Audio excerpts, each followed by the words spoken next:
Hey, welcome back to the channel. My name is Cares. You're watching You Don't Scare Me. Today we're going to be checking out some ghost videos, but first we gotta get our energy up. More passion, more energy, more energy. I'm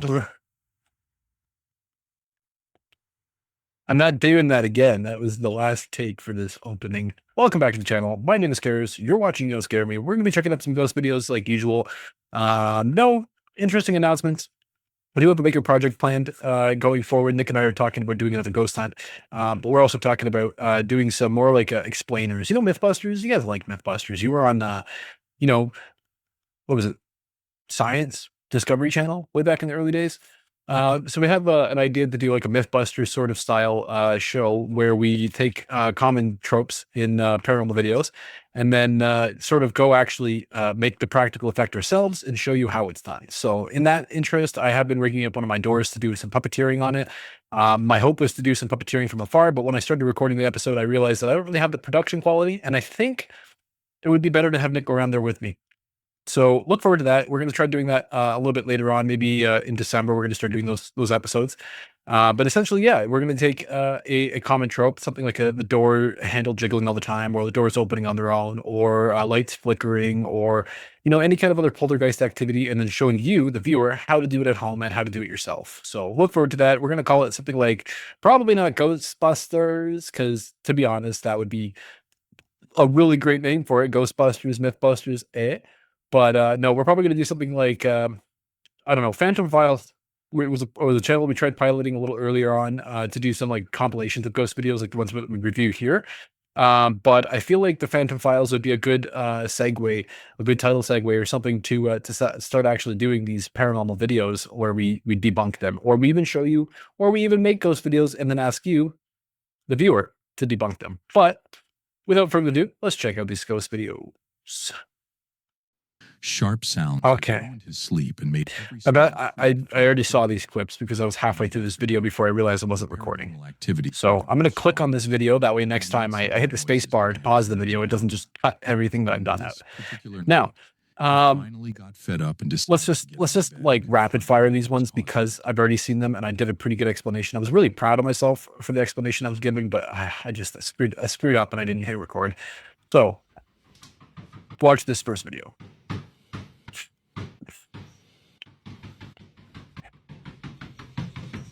I was riffing so good. Barely stumbling over my words. It's perfect. All right. Now, you've seen it. Let's talk about it, okay? Let's talk about the first piece here. First piece of evidence. We have a closet door, okay?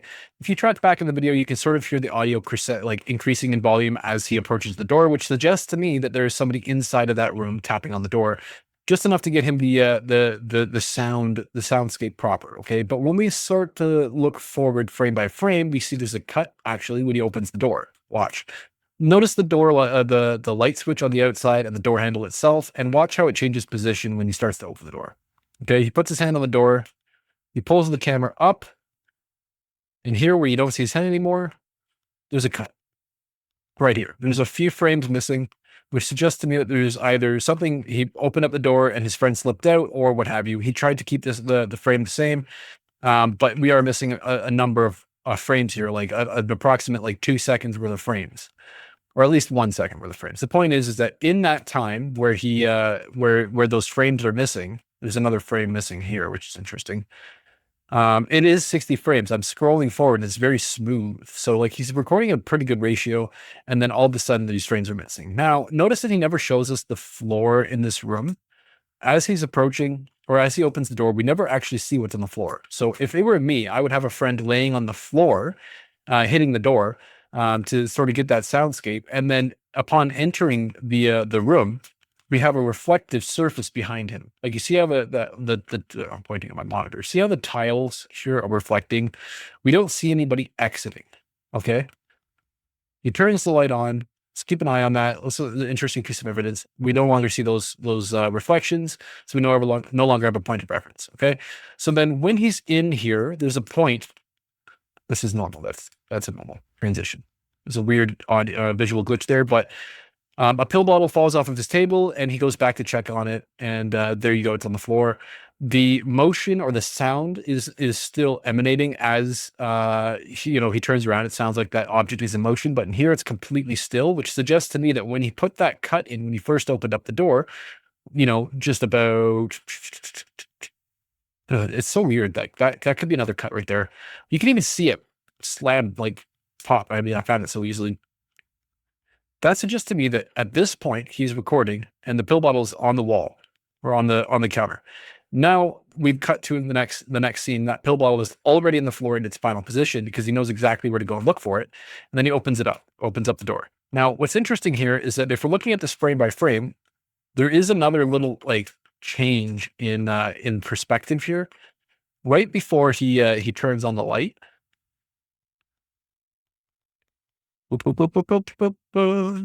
So when he turns on the light, we get we get flashed. But this could be another position right here where you could put it, theoretically put a cut. It's like white run. Hey, cut you crossing the border.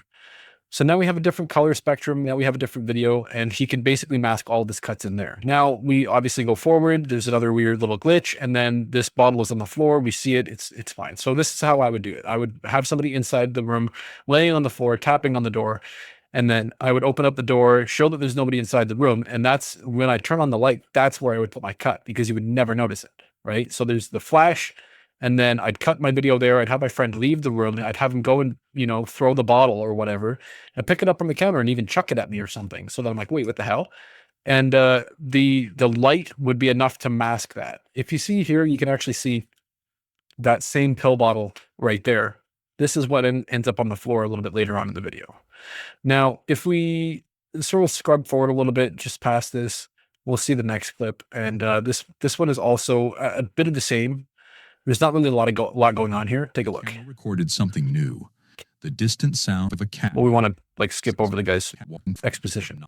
So essentially what we're looking at here is we're looking at he is allegedly getting up to go and view whatever he's hearing sounds again, the same tapping, and so he goes to check the bathroom again. However, the footage that he recorded of that section is completely didn't know still. How much longer he could stay in the house. See if I can get to that. You'll get an idea. Watch. I set up camera watch it to sleep. Okay, this camera is on a tripod, and there's a cat. This could even be a cat trapped in the bathroom, pawing at the door to get out. But in any case, what we're looking at here is a camera on a tripod. There is no motion in this video. The fact is, he's actually recording the darkness. Like he's actually physically recording that. So what I would do is, because again, we don't have the before, we don't have the prefix or the suffix of the video, we don't have any extra data to extrapolate. It's very easy for you to set up a camera and then just go into the bathroom. Right? You can cut the front of the video off and to the point where you're already in the bathroom and then just tap on the bathroom door. It does kind of sound like a rhythmic sort of like pawing at the door, like if the cat was trapped in the bathroom. He does obviously have a cat because later on we saw the litter box. So, we can surmise that maybe the cat's trapped in the bathroom and that's what he's hearing, or he's doing this on purpose to trap the cat in the bathroom or something, The next video we see here is obviously he goes and he checks on that. And there's nothing really too crazy to go on here. So this is the next clip we're looking at here. And I want to point out a couple of small things. Okay, so first and foremost is there is aliasing on this counter here, which means that there's two different videos playing at the same time here. We have a blanket on the side here, which gets pulled a little bit later on in the video. But I also want to point out the fact that there is a very clear light distortion on this wall here, and the transition all the way down to the floor has a very dark edge on it, which suggests to me that there may be a composite shot here, and you'll see in a second what I mean. So the first piece of evidence that he collects here is that there's a shadow that goes across the front of his door or the front of his window. See, really fast. Now, what could cause this other than a shadow person? Very simply put, this is a front living room. Okay, this front living room has a large window and it's on a street. You can hear cars going by. Now, when that shadow passes by, it's very likely that it's a car driving down the street, and the speed of it transitioning past his entryway here, or his walkway, or his hallway here, is literally just the shadow of a car just driving across. That's it. Light works in mysterious ways, let's just say. So let's assume that shadow was a car passing by out front. There is a cut in the video, and for some reason, the whole video moves. I do want to point out another key piece of evidence here. Okay, so we're looking at a very obvious portrait shot with a camera, with a cell phone. Now, the reason I say this is because, one, we don't have a lot of compression on here, and there's no filter on here. And when you record with security cameras, there's a very serious, obvious color differential between, or color difference between recording with a cell phone and recording with a security camera. When you're recording with a security camera, a lot of the colors are very like either vibrant, washed out, sort of, they have like a very like saturated look to them. And that's not something we're seeing here. We're seeing a very clear, like just a little bit lower frame rate, maybe a 1080p video recorded in portrait. Okay. Now, the reason that this is important is because he's obviously got his phone set up on a tripod. There's a mirror in the side there that we can't really see any reflections in. But I also want to point out that every single piece of paranormal evidence that we see here always happens out of frame. In this case, we have a blanket, and this blanket is pulled down into the side. So you're saying to me that a ghost is moving this because you're pretending like you're not there and you want me to believe you're not there, but we don't see what's over here. It would be nothing, like I do, to record in landscape and capture more. Here we have a cabinet door opening, and this is why I think this is a separate video. If we pause the video here, you can notice right here, there's a clear cut line that goes straight across. We have a very like like noisy, I should say, floor over here where there's no reflection. And then all of a sudden we have a stark change over here where there's a lot of reflection. This is the aliasing I was talking about on the countertop before. This suggests to me that there's two different videos playing here. One that's got a higher compression on it, because when you look at this video, you can see the aliasing, but when you look at everything else, there's no aliasing. Everything is smooth all around every other surface. There is a little tiny bit of aliasing here, but for the most part, everything else has this nice sort of like fuzzy sort of appearance like you would get when you're recording a low profile video. However, this stuff over here is a little bit blurry. It's a little bit out of focus, but everything in here is super sharp. And I think it's super sharp because maybe he wasn't aware, like when he recorded this, that he didn't really see that much of it in, or see the cupboard door open that much. So he artificially changed something about this video clip to increase that. Or more likely, when he set up his camera, the camera auto-focused on this section here. And so when he stitched those two videos together, the autofocus was on this section over here instead, the foreground instead of the background here. Now, there is a very clear distinction here, that there's, you know, a bit of like blur and a little bit of like, you know, now that that door's closed, it almost feels like it's paused, you know. Once again, we have something else fall off. This is a low stakes game he's playing here too, because the objects that keep falling in there, keep getting interacted with, are unbreakable. If it was a mug, similarly like my monster can here, when I opened it on camera for the first take, you know, but I can't open it a second time. So this is a one-time use prop versus something like, you know, my coffee cup. Don't mind how dirty it is. My coffee cup. This is something that I can fill up and reuse every single time because I'm not changing, I'm not breaking it, you know. Maybe that was a poor example. Maybe how about the ghost that used to sit on top of my microphone, okay? If I were to chuck this, it maintains its shape and its form. I'm not going to break this. So if I were to throw my mug, no, I'm joking. I'm not going to do that. If I were to throw my mug, I can only do it once, right? So everything that he's throwing can be reset and redone if he isn't satisfied with the clip.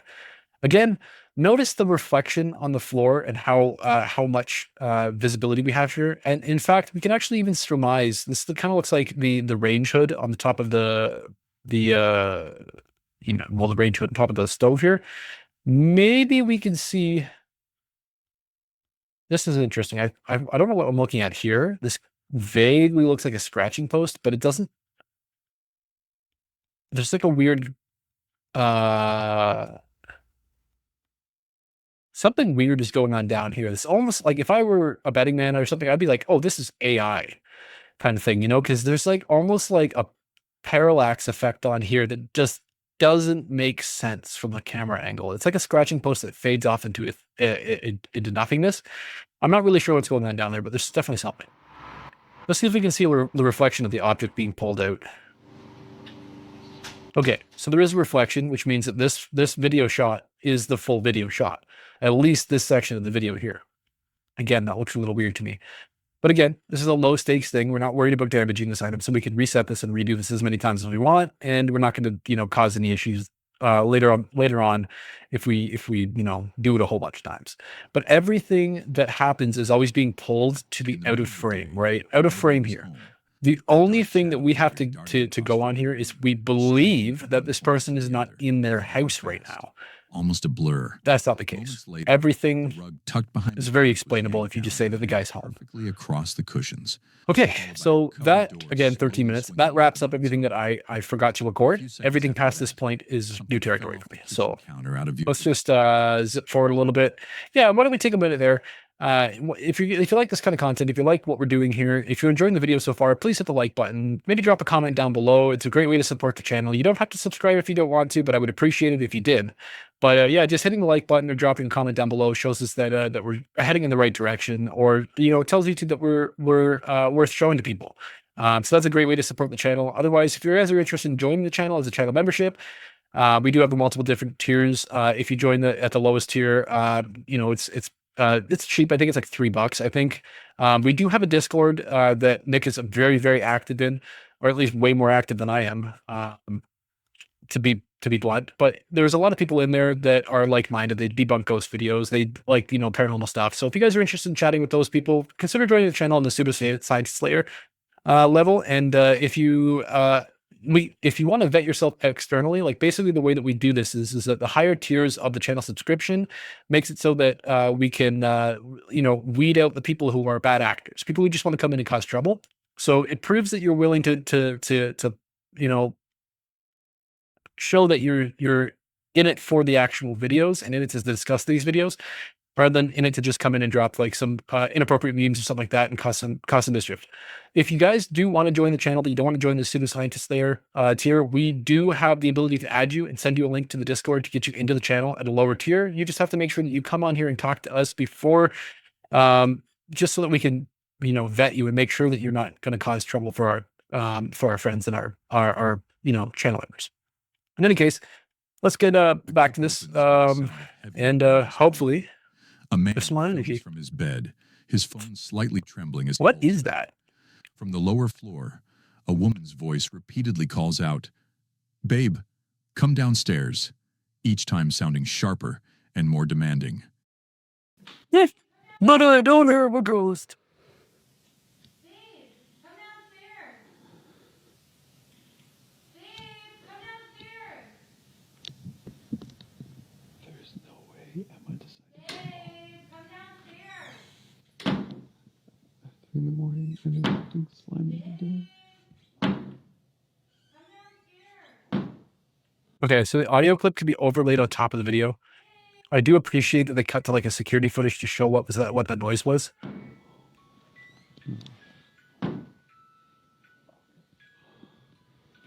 What the? A lot of poltergeist activity happening all at once. It's another case of wind up the toy plays on its own, or wind up the toy and play the audio from the toy and then just overlay that audio on top of the video so it appears as though it's happening. Now, a thing that takes away from the credibility of the video is the fact that he showed his face. I couldn't find any enabled video skills. Really? Thanks, Alexa. Thanks, Alexa. Alexa, please turn on the lights again. Suddenly, a doorway can be heard opening and closing. Yeah, so the man freezes. showing yourself in these videos when you flip to your face perspective, I don't really care about your face. That's a narcissistic thing. That's somebody who's producing a video for views and for attention, and so they will show themselves in the video to like be like, oh, look at me, while they're filming their paranormal stuff. So again, when you have a credible piece of paranormal evidence that you are filming and you're genuinely filming a piece of credible evidence, the thing you have to do is record that evidence and not your face. Okay, we don't care about your face. We care about the evidence. We care about the paranormal activity. When you show your face, it lowers the credibility of the video because it just appears to me that you're just trying to get, pick me energy or something, or you're just trying to like, show people, get attention is what I mean to say. Downstairs was ever human. The next scene reveals Ali's prayer mat, and he begins explaining in a low Ali's wearing eyeliner that the strange incident occurred while he was praying. That same dollhouse-like melody from earlier has returned, now coming from a small music box sitting on a shelf nearby. Guys, I was just praying and the music box just started playing by itself. Why were you, so you're praying, that's a little interesting that you have a Ouija board. You have a number of Ouija boards. Look, there's one on the bottom. Nope. He's got like 2 Ouija boards there, at least 2 Ouija boards. So he's already predisposed to paranormal stuff. Now, the fact that he was praying and also has these, what do you call, pagan or like, these boards, which are, they're not, if you ask any religious person, if you ask any like, pseudo-Christian or any kind of Christian or, Catholicism or anything like that, when you consider these kind of things is that, there's a certain level of I wouldn't say sin necessarily, but when you have these kind of things, the occult stuff tends to be, sinful. It tends to be against God because it's what do you call heresy or sacrilege or something like that. In some cases, I would say like it would be like something to the effect of worshiping false gods or stuff like that because the Ouija board is yeah, you know what the point is that this guy is predisposed to some sort of paranormal evidence, right? He's obviously got an interest in the occult. He has Ouija boards, and 2 Ouija boards at that, and both Ouija boards are like they're 2 different like sort of styles. This bottom one might not even be a Ouija board, but there's a Ouija board there. That's the point. So him wanting paranormal stuff, he will conjure paranormal stuff, or he will start attributing normal occurrences to the paranormal. You know what I mean? It's just one of those things, like if like me, I'm predisposed to it. I would love nothing more than to have paranormal stuff happen to me.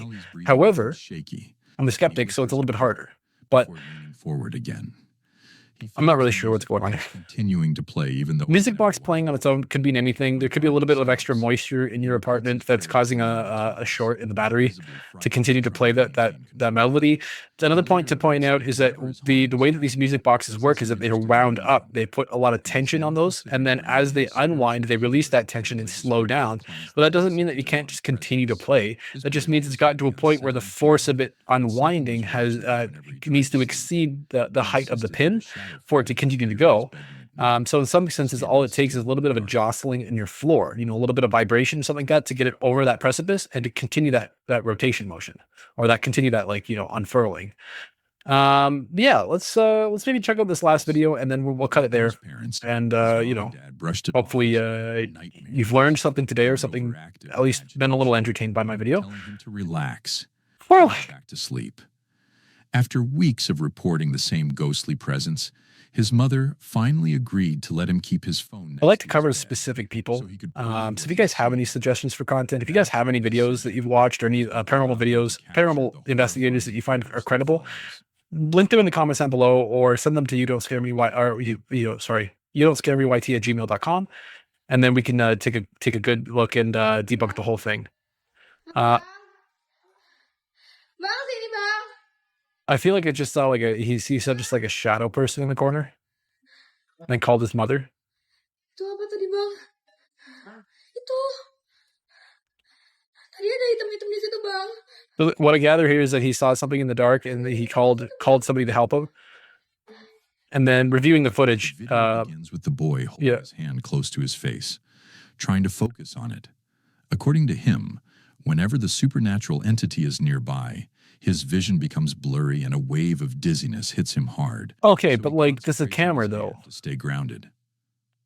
Here's the But the camera. So he's filming his hand. His eyes are struggling to focus. The phone records everything in perfect clarity. Records. He slowly turns the camera toward the doorway, and that's when he captures it. A tall, unnerving shadow figure standing by the door, perfectly still as if waiting for him to notice. Okay, yeah, but we have some sort of like a little bit of misdirection here. He sees it and then he pulls back. Just like he Now, it's interesting to point out that so he has his hand forward like that because he's the exposition is saying that his vision is blurry, but the camera is blurry. We're looking at the camera, we're not looking at him. So the fact that he's recording his hand like this, it's a little strange. So he has obviously predisposition, given the fact that he's recognizing the fact that the video is recognizing the fact that he has seen more paranormal stuff, and that these are the ways that he sort of grounds himself, kind of like the little spinning top from Inception. But now we're looking at a little bit of a shadow figure here in the corner, and when he pulls away, there's like a snap here where it, like, you know, there's the shadow entity and then it snaps over. That shadow entity is still there, but we can add a cut in here somewhere, you know, right there, you know. I don't know if that was like maybe the video cutting to a different, like, you know what I mean? Like there, we can surmise that anything happens there, but let's just back it up a little bit and look at the actual original video before we watch that, because if there is like a cut there and we just like superimpose that, it's when the bang comes up. I'm doing this the whole exposition. I feel like I didn't back it up that far. Okay, yeah, I did. My bad. Yeah, so let's just like, you know, cycle forward here. Okay, so this is the actual video here. He looks over, sees the ghost video, it snaps back. Like he gets startled by it. You know, there's a parallax. He snaps away. We're going frame by frame. It is a low frame rate.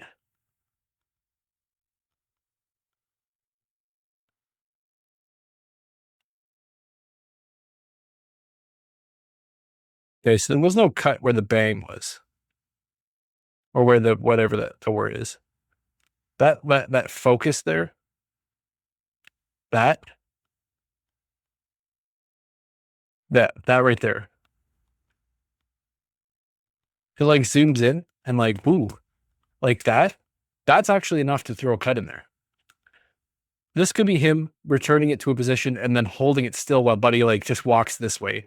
Or actually, you know what? That's even the case. There might not even be a cut here. There might have been somebody back here, and when he looked that way, that person scuttled to the back side of the video or back side of the room, and his brother's in on it. So when his brother comes in to like sort of like, you know, check behind the door and everything like that, it's possible that we're looking at, you know, the ghost is actually back here. Whoever it is had walked to this side of the room to film this sort of paranormal video. Ito.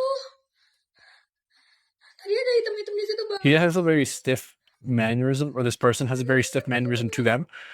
The video begins. So yeah, anyway, let's just go ahead and you know, cut it there.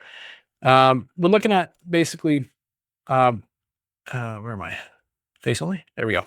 Yeah, so we're looking at basically that video there. It was more likely that somebody had actually just walked out of frame than anything else. So that's going to do it for today. Thanks for tuning in. Thanks for watching this video. Thanks for hitting the like button, and thanks for hitting the subscribe button. If you guys have any suggestions for future content, drop them in the comments down below.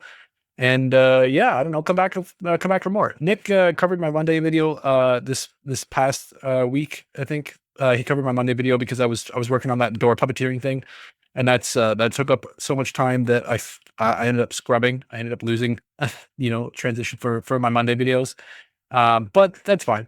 He released a video. It did pretty well. You know, everyone was happy with it. Nobody even noticed that I wasn't here on Monday. But usually what you'll get is me on Mondays and Fridays, and then Nick on Thursdays, Saturdays, and then the both of us on Tuesdays, I think. But yeah, that's it. Yeah, I don't know. Cool. Thanks for tuning in. Thanks for checking out the video. Thanks for sticking around till this end of the video, and I'll see you guys on Monday. Peace.